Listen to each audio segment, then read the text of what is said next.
गुरु जी प्रणाम। प्रणाम। जय जगन्नाथ। जय जगन्नाथ। मेरा नाम तपी मिश्रा है। थोड़ा सा प्लीज सीट बेल्ट बांध दीजिएगा। एंड गुरु जी प्लीज थोड़ा सा मोबाइल आपका थोड़ी देर के लिए साइलेंट कर दीजिएगा। मैं थोड़ा सा ये माइक एडजस्ट करना चाहूँगा कि थोड़ा सा ऐसे लाइक हाँ ठीक है। उड़ीसा कैसा लग रहा है?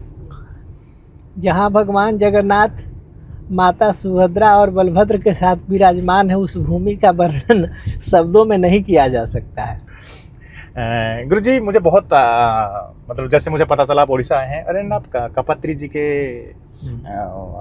उस संगठन के साथ जुड़े हुए हैं, उनके मठ से बिलोंग करते हैं। थोड़ा सा बताएंगे उनके बारे में, कभी मिले हैं आप उनसे? नहीं, धर्म सम्राट स्वामी करपात्री जी महाराज का शरीर 7 फरवरी 1982 में इस शरीर में नहीं रहे, शरीर छूट गया था उनका। और हमारा 21 जुलाई 1982 का बर्न है जी। तो हमारी मुलाकात उनसे नहीं थी। स्वामी वेदांती जी महाराज जो उनके उत्तराधिकारी शिष्य थे जी, उनकी सेवा में कुछ वर्षों तक रहने का सौभाग्य मिला जी जी। स्वामी करपात्री जी महाराज बहुत बड़े संत थे जी, जिन्होंने परा विद्या का उद्भाषण अपने तपश्चर्या के माध्यम से किया था जी।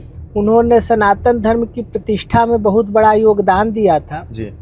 पर उनके ऊपर तो गोलियां चलाया गया। हाँ, स्वतंत्रता सेनानी भी थे जी।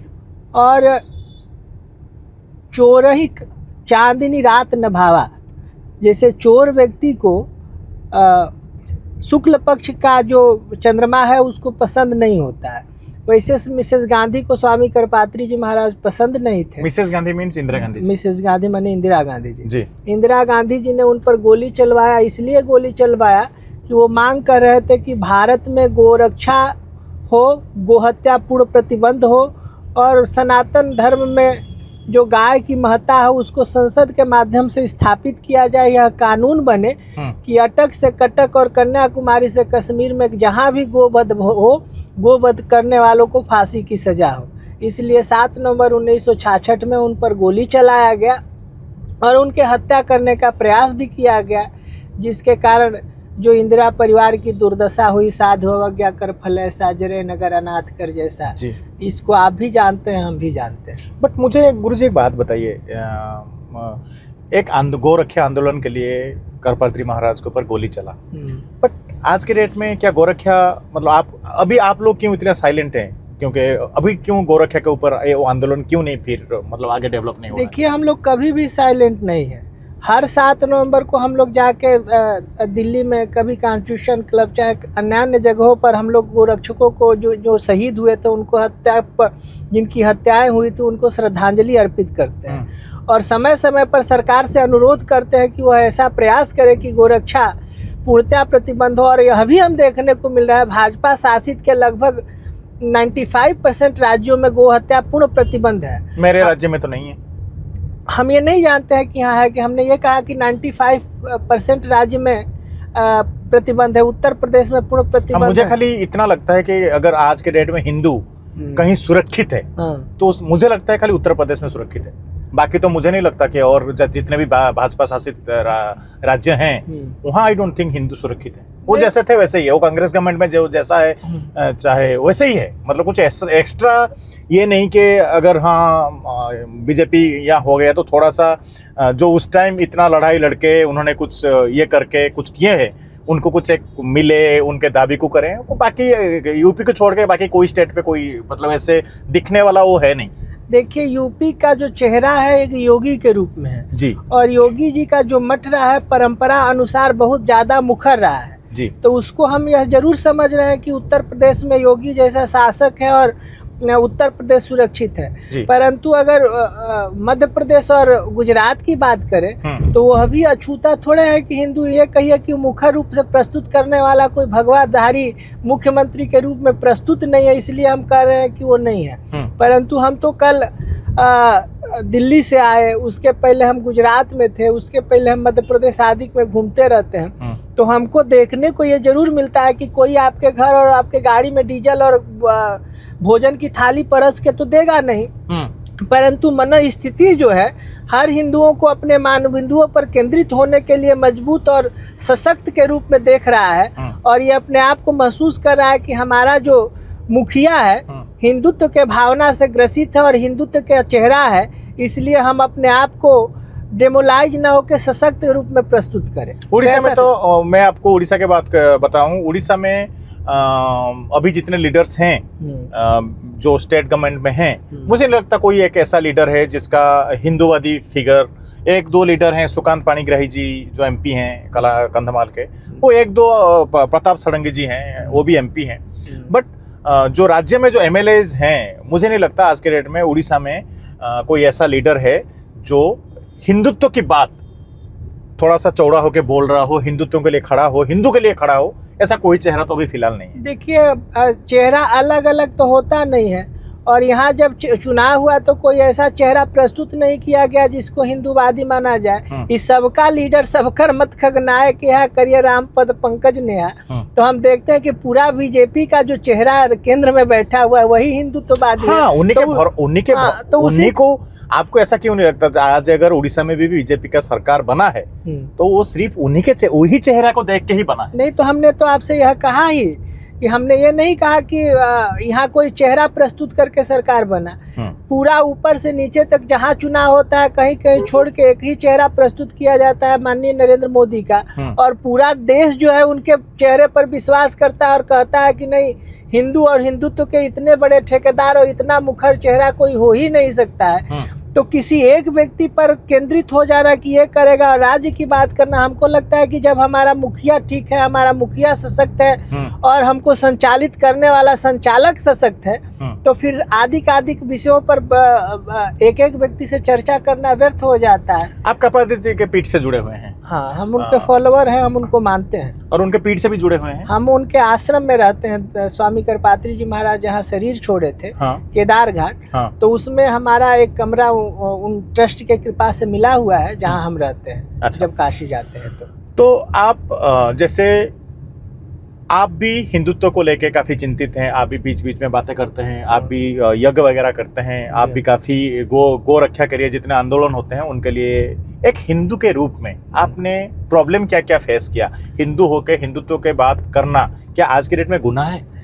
देखिए, हम सनातनी हैं और सनातन धर्म में सबका समावेश है, जिसमें यवन लोग भी आ जाते हैं जी, क्योंकि हम ये देखते हैं कि अगर आप हिंदू पैदा होते हैं तो हिंदू मर जाते हैं, परंतु मुस्लिम पैदा होते हैं तो आपको मुस्लिम बनाया जाता है खतना आदि करके, और क्रिश्चियन पैदा होते हैं तो एक कौन पानी पिलाया जाता है, हाँ, उसको बनाया जाता है। परंतु सनातनी तो हर व्यक्ति होता है जो माँ के गर्भ से पैदा होकर सनातनी ही पैदा होता है। तो सनातन की बात हम लोग अपने करने के लिए मुखर है। पहले कुछ दिन पहले ये जरूर देखने को मिलता था कि सनातन की बात करने वाला व्यक्ति हमेशा अपने आप को डेमोलाइज महसूस करता था, सरकारें उनके साथ नहीं थी, लोग उनके साथ नहीं, पुलिस भी नहीं सपोर्ट करता था। हाँ, सरकार मैंने पुलिस ही हो गई। हाँ। और यह देखने को मिलता है कि अब तो इसकी बाढ़ सी आ गई है, जिसको मैंने जो कल तक जनेऊ उतार के अग्नि में जलाता था, वो कुर्ते के ऊपर जनेऊधारी ब्राह्मण बन जाता है, बना के दिखाता है। हाँ, पहन के दिखाता है, चोटी और धोती उसका पहनना शौक हो गया है।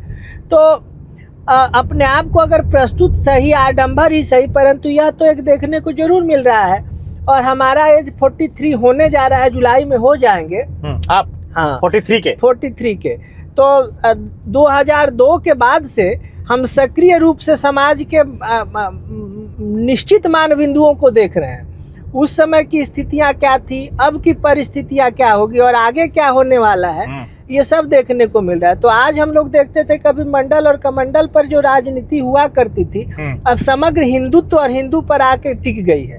तो हमारे यहाँ पे भी कुछ ऐसे लोग हैं जो पास्ट गवर्नमेंट में गोमांस के व्यापार करते थे, वो आज के डेट में बड़े मतलब बीजेपी में मिक्स होने के बाद, पहले तो बीजेपी में ये करके फिर टिकट भी लिया, फिर बड़े जोर से जय श्री राम भी कहते हैं और हमारे मिनिस्टरों के साथ फोटो भी खिंचवाते हैं। अब देखिए, हमने कहा कि आडंबरियों का कोई वो नहीं है।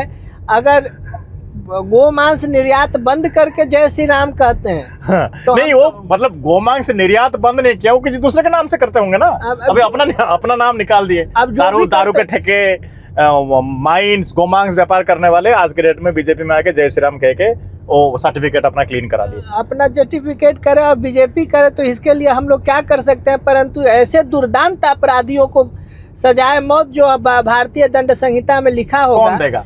मैंने वही तो कह रहा है कि सरकार के साथ जुड़ गए। सरकार के साथ जुड़ते ऐसे लोगों को सरकार अगर चिन्हित नहीं करेगी तो सरकार आगे कैसे कंटिन्यू करेगी?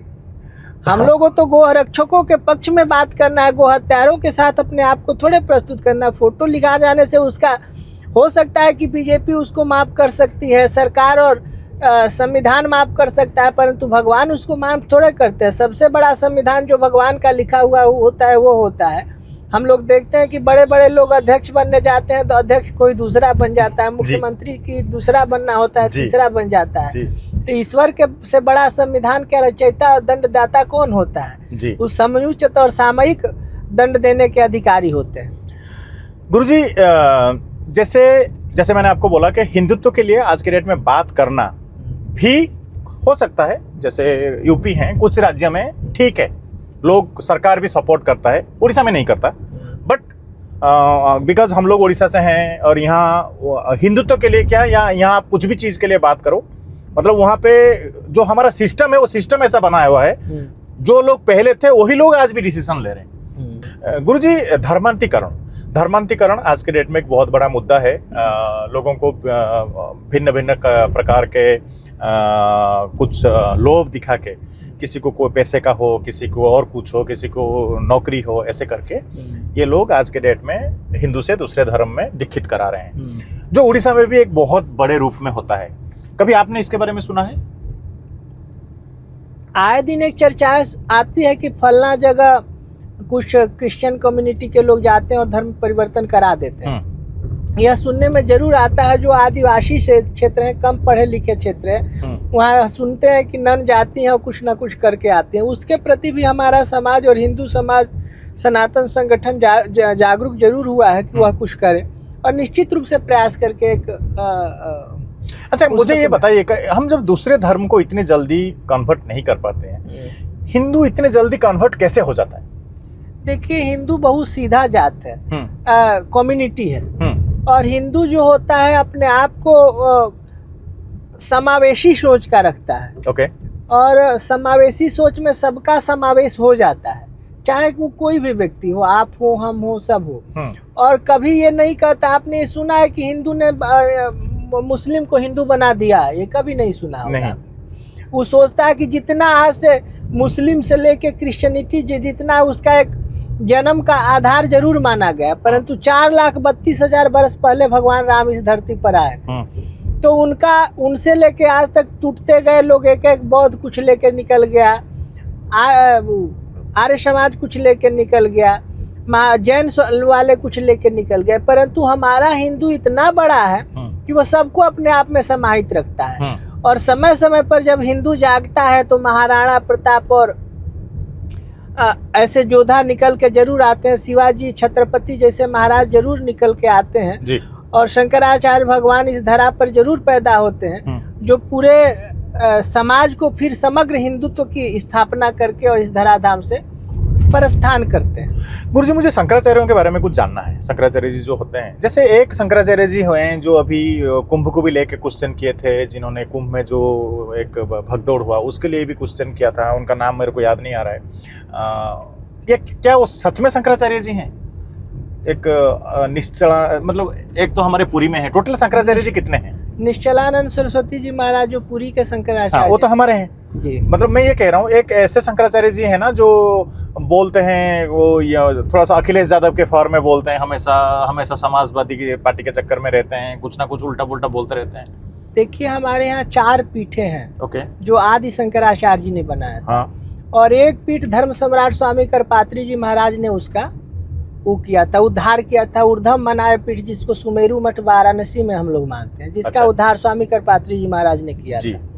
तो 5 हमारे शंकराचार्य प्रमाणित है जो शंकराचार्य परंपरा। जैसे एक तो शंकराचार्य जी हमारे पुरी के पीठ के हो गए, एक हो गए द्वारिका के पीठ के स्वामी सदानंद सरस्वती जी महाराज जी, एक हो गए श्रृंगेरी के स्वामी भारती जी महाराज हैं जी, और चौथा जो उत्तरा मनाए पीठ है जोशी मठ, उस पर शंकराचार्य का जो पद है वो विवादित के हाँ, वही विवादित वाला शंकराचार्य जी हैं जो उल्टा पुल्टा हमेशा बोलते रहे। तो विवादित जो पीठ है उसको सुप्रीम कोर्ट ऑफ इंडिया में मुकदमा चल रहा है, वो पीठ किसी को मान्यता नहीं दिया है, सुप्रीम कोर्ट ने नहीं दिया है।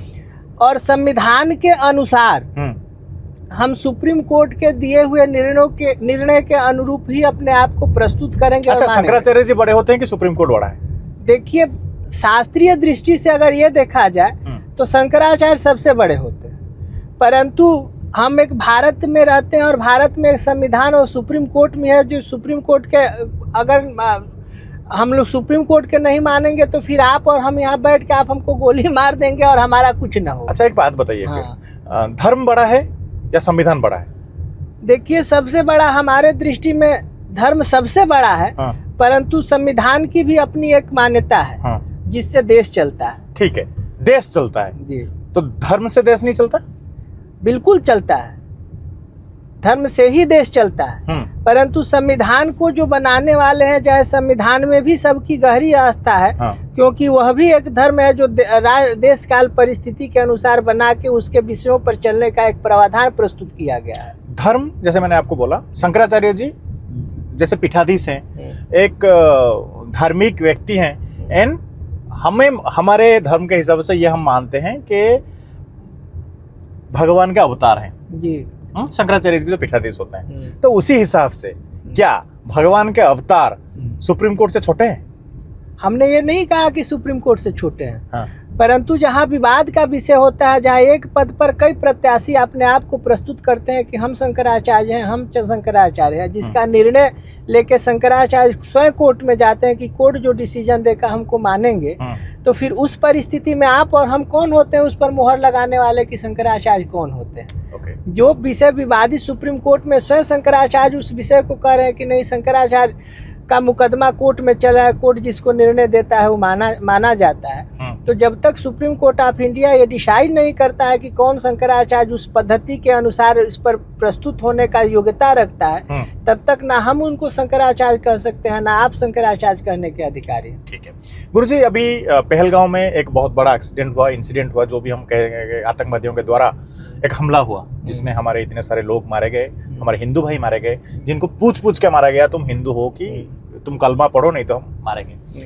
तो मुझे बताइए, भारत देश में हम खुद कहते हैं वी आर सेक्युलर, अगर हम यहाँ पे कहते हैं हम कट्टर हिंदू तो लोग हम पे हंसते हैं। किसी स्कूल में हम जाते हैं तो वहाँ पे एक मुसलमान बच्चा टोपी पहन के आएगा तो ठीक है, अगर हम हाथ में धागा बांध के अपने बच्चे को भेजते हैं तो कहते हैं धागा काट, टिका नहीं लगा सकता, तो ठीक है, हम इसी काइंड ऑफ सेक्युलर हैं। ये सेक्युलरिज्म का आपको नहीं लगता ये जो इतना बड़ा एक्सीडेंट हुआ ये सेक्युलरिज्म का नतीजा है?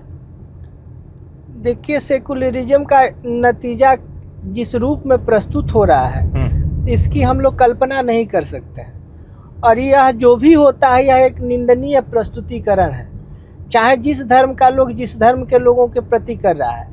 और हम लोग देखिए, अपने बच्चों को जब पैदा होता है तभी से उसको पाप पुण्य की संज्ञा से निरूपित करते हैं, बताते हैं कि यह करोगे तो पाप होगा, यह करोगे तो पुण्य होगा। परंतु जिनके घर में जब बच्चा पैदा होता है और बकरा ईद आता है तो सबसे पहले बकरी काटने को सिखाया जाता है और कहा जाता है रेत के काटो, उसमें दया धर्म तो आएगा नहीं जी। तो जिसका जन्मे काटने मारने से होता है, बच्चा पैदा होता है जिसमें सुई देने में लोग सोचता है जो चमड़ा का उसको काट देता है सब जी। तो वहाँ हम ये कल्पना कैसे कर सकते हैं कि वह हमको सौहार्द की बात सिखाएगा, धर्म की बात सिखाएगा, दया की बात सिखाएगा? यह तो नहीं ना कल्पना किया जा सकता है जी। आप एक पत्रकार के हैसियत से हमको यहाँ बैठाए हुए अपनी गाड़ी में, तो आपसे हम परमाणु के उसके बनाने की विधि सीखने जाए तो नहीं ना सीखा जा सकता है। हमको रोहित जी ने बताया कि आप एक्टर हैं, तो आपसे एक्टिंग की कल्पना की जा सकती है जी। परंतु आपको हम कहे कि केमिस्ट्री का सूत्र H2O का को सिद्ध करके बताइए तो नहीं ना पाया जा सकता है जी।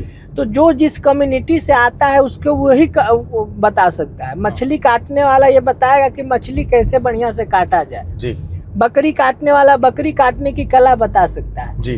परंतु जो इस विषय को जानता ही नहीं है, जिससे उसकी कल्पना करना ही हम लोगों की मूर्खता है। और हम लोग जो बार बार ये प्रस्तुत कर रहे हैं कि वो हमारे भाई हो सकते हैं, ये कदापि नहीं हो सकता है। हम लोग को बोल्ड और गोल्ड डिसीजन लेके ये निर्णय लेना होगा कि हमारी परंपरा क्या है, हम किससे दोस्ती रखें, किसको यहाँ रखें, किसको यहाँ नहीं रखें, तब जाके हमारा जो हिंदुत्व है चाहे सेकुलरवादी होना चाहिए। परंतु सेकुलरवादी का ये मतलब थोड़ा है कि हम घर गए और आपकी बेटी बहन को उठा के लेके चल गए और आप सेकुलरवादी बनते रहे जी। तो यह भी नहीं होना चाहिए। हम लोग को एक बोल्ड और गोल्ड डिसीजन दे के अपने आप को प्रस्तुत करना चाहिए। और हम लोग के जो अभी हमारी सरकार बैठे हैं, हमारे प्रधानमंत्री, गृह मंत्री आदि जो बैठे हुए हैं सरकार में, तो उन लोगों को एक अपने योजना के अनुसार ऐसा निर्णय लेना चाहिए कि भविष्य में इस घटना को दोहराया न जा सके। भविष्य में घटना को नहीं दोहराया जा सके, इसके लिए तो चलो प्रधानमंत्री जी ने जितना भी एक स्टेटमेंट दिया है, आपको क्या लगता है ये जितना अभी हुआ है इससे कुछ सुधरेगा या आगे भी कुछ बड़ा होने वाला है? अभी तक तो बस यही हुआ कि पाकिस्तान के नागरिकों को हटा दिया जाएगा, भारत में नहीं रखा जाएगा, सिंधु जल समझौता के बाद तोड़ दिया गया है। तो ये कोई बहुत बड़ा डिसीजन तो बहुत जरूर लिया गया, जो कि बहुत बड़ा डिसीजन है।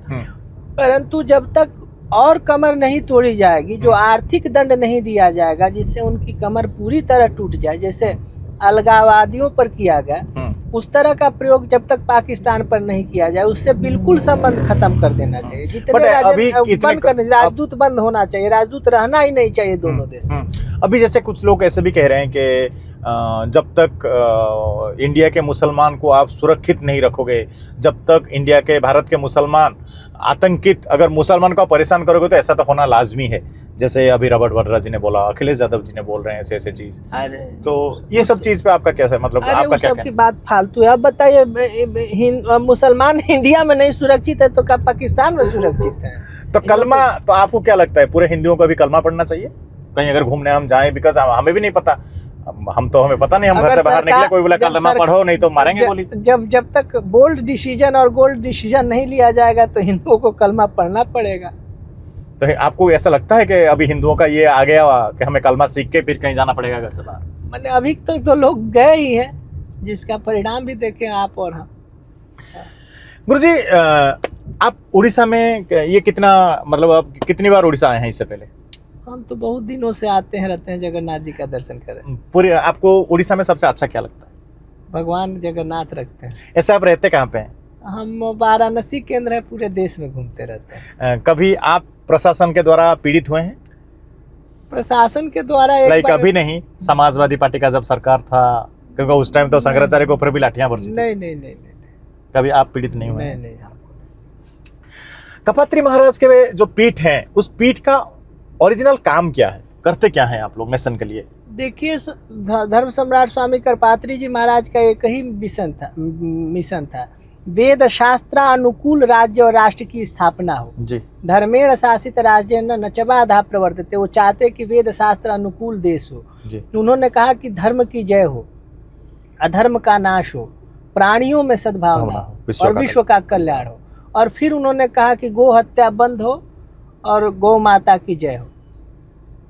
यह उनके सिद्धांत थे। इस सिद्धांत में पूरे विश्व का कल्याण हो जाता है। वो अपनी भावनाओं को प्रस्तुत नहीं किया। और उसके साथ महाराज जी ने एक और बात कहा है, वेद शास्त्र अनुसंधान केंद्र की स्थापना काशी में की थी। ओके। तो वेद शास्त्र का जब तक रिसर्च पूरे भारत में नहीं होगा, इस तरह के स्नातक नहीं निकलेंगे, तब तक हमको नहीं लगता है कि पूरे धर्म सम्राट के सिद्धांतों का हम लोगों ने पूर्ण रूपेण प्रतिपादन किया है। तो इसके लिए भी हम लोग प्रयत्नशील हैं, कर भी रहे हैं। अब देखिए आगे कितना कर पाते हैं। गुरुजी, बीच में एक ऐसे जोर चला था कि लव जिहाद के बारे में। लव जिहाद है, जैसे हिंदू लड़कियों को जबरन शादी करते हैं अलग अलग बहला फुसला के। क्या आप कुछ मतलब इसके बारे में सत्यता क्या है, कुछ बता सकते हैं? यहाँ पे भी होता है, उड़ीसा में भी होता है। देखिए, आजकल की जो लड़कियां हैं और चाहे लड़के हैं, पहले लोग अनुशासित बहुत होते थे जी, और धर्म के प्रति उनकी गहरी आस्था हुआ करती थी। धर्म के स्वरूप और प्रारूप को बताया जाता था जी, कि धर्म होता क्या है जी।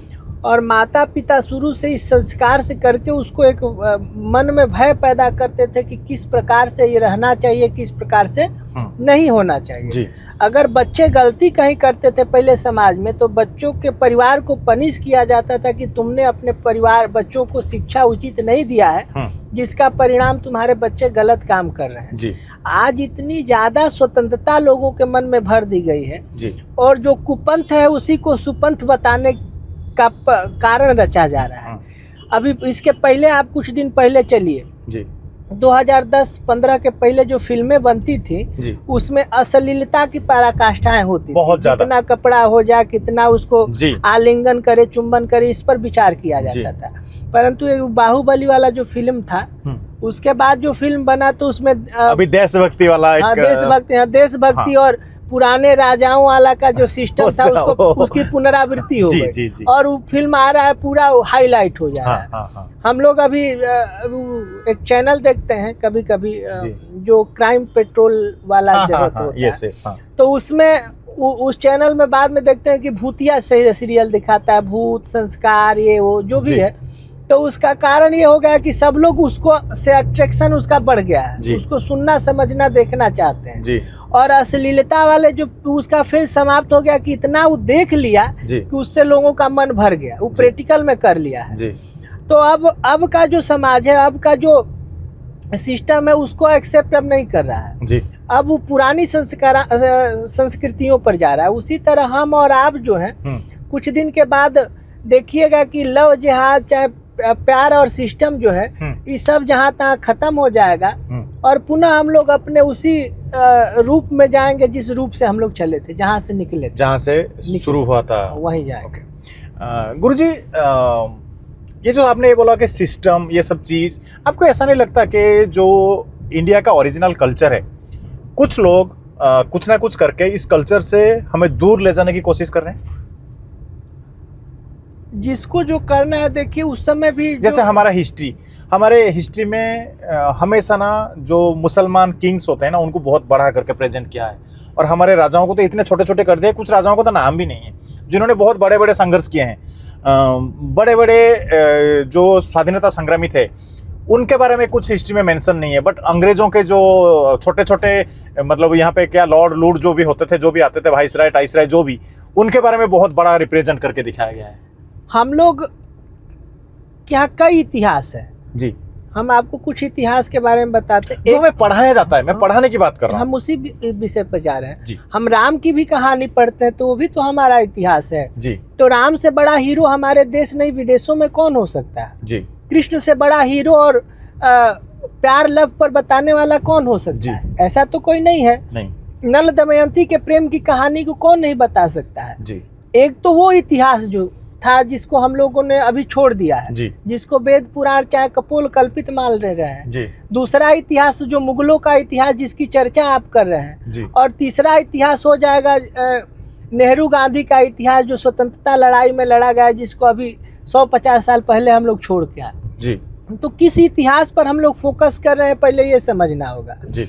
हम लोग कम्युनिस्टों के बनाए इतिहास पर अपने आप को केंद्रित करके अपने आप को प्रस्तुत करना चाहते हैं, जो कि सर्वथा कम्युनिस्ट के विचारधाराओं से ओतप्रोत है। परंतु जो सनातन विचारधारा और जो यथार्थ है, जिसको हमारे पूर्वजों से भी आदि पूर्वजों ने उसको प्रस्तुत किया है, जो रामायण महाभारत गीता जिसके सिद्धांतों का प्रतिपादन आज तक ना हुआ है ना हो पाएगा, उसी के अनुरूप चलना ही श्रेयस्कर होता है। जो उसकी छोटी मोटी भाषाएं हमारे पूर्वजों ने समझ के प्रस्तुत किया है, उसके अनुसार चलना ही श्रेयस्कर और बुद्धिमत्ता होता है, जिसका शंकराचार्य और स्वामी कृपात्री जी महाराज ने प्रतिपादन किया है जी। उस इतिहास के अनुरूप अगर देखेंगे तो हमारे राजाओं के शासन और अनुशासन के बारे में पता लगेगा जी। हम लोग कलयुग में गांधी जी के सिद्धांत को और गांधी जी किस सिद्धांत को मानते थे? रामराज की कल्पना करते थे जी। कांग्रेस भी रामराज को मानती थी और भाजपा भी रामराज से पीछे नहीं है जी। तो रामराज में कुछ ऐसा था जिसकी कल्पना करते हैं, ऐसा तो बाबर राज की कल्पना हमारे यहाँ नहीं आई है जी। चाहे कोई मुस्लिम ऐसा कोई शासन पैगंबर राज की चर्चा तो हम लोग नहीं चाहते हैं जी। इसलिए हमारा जो शासन है, हमारा जो इतिहास है, सर्वथा जब हम उसको पढ़ेंगे तो निश्चित रूप से ये बताएगा कि हमारा इतिहास मुगलों का इतिहास नहीं है, तो कम्युनिस्टों का इतिहास है। असली भारतीय इतिहास को अगर हम पढ़ना है तो हमारे पुराणों का अध्ययन, गहन अध्ययन गुरुजनों के माध्यम से जब किया जाएगा तो पता लगेगा कि हमारा इतिहास क्या है। गुरुकुल जो जैसे हमारा पहले बच्चे थे गुरुकुल में जाते थे, गुरुकुल वाला शिक्षा पैटर्न क्या अभी आगे फॉलो मतलब करना चाहिए? ये चीज समाज को जागरूक करना चाहिए जो गुरुकुल वाला सिस्टम है। अभी भी गुरुकुल चल रहा है, अभी भी गुरुकुल के। अब देखिए ज्योतिषी विज्ञान बता देता है कि आप 5 साल पहले फलना तारीख को ग्रहण लगेगा और ठीक 5 साल बाद उसी तारीख में ग्रहण लग जाता है। उसी टाइम पे भी क्यों लगता है? हमारी ज्योतिषी कितनी गणित कितनी तेज थी जी।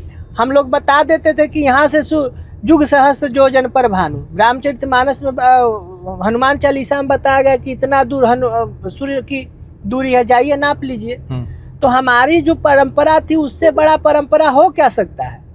तो उसी को मानना हमारे लिए श्रेयस्कर है और उसी पर चलना हमारी बुद्धिमत्ता होनी चाहिए जी। गुरुजी आपसे बात करके बहुत अच्छा लगा। जैसे आप बहुत मैं तो अपने हृदय के सबसे गंभीरतम प्रदेश से आपको थैंक यू इसलिए बोलना चाहूँगा। आपने मुझे इतने शॉर्ट नोटिस पे मुझे टाइम दिए, इतने बढ़िया डिस्कशन हुआ हमारे बीच में।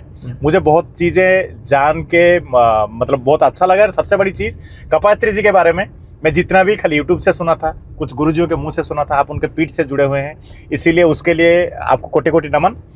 आप थोड़ा सा प्लीज़ आपके फॉलोअर्स, आपको चाहने वालों को बोल दीजिए हमारे चैनल उड़ीसा के चैनल तपी टॉक को थोड़ा सा फॉलो करने के लिए। तपी टॉक हम चाहेंगे कि तपी टॉक को आप लोग गहनता से विचार करें। टॉपी तक के जो संपादक हमारे साथ हैं वो देखने में भी हीरो हैं, काम में भी हीरो हैं और समाज में भी हीरो के रूप में प्रस्तुत है। ऐसी हमारी भगवान विश्वनाथ से इनके प्रति भावना है। ऐसे नए नए व्यक्तित्वों से मिलने के लिए, उनको जानने के लिए, उनके संघर्ष, उनके चिंताधारा को जानने के लिए हमारे चैनल उड़ीसा के चैनल तपी टॉक को फॉलो करिए, शेयर करिए, सब्सक्राइब करिए, कुछ भी करिए, हमारे साथ जुड़े रहिए। नमस्कार, जय जगन्नाथ।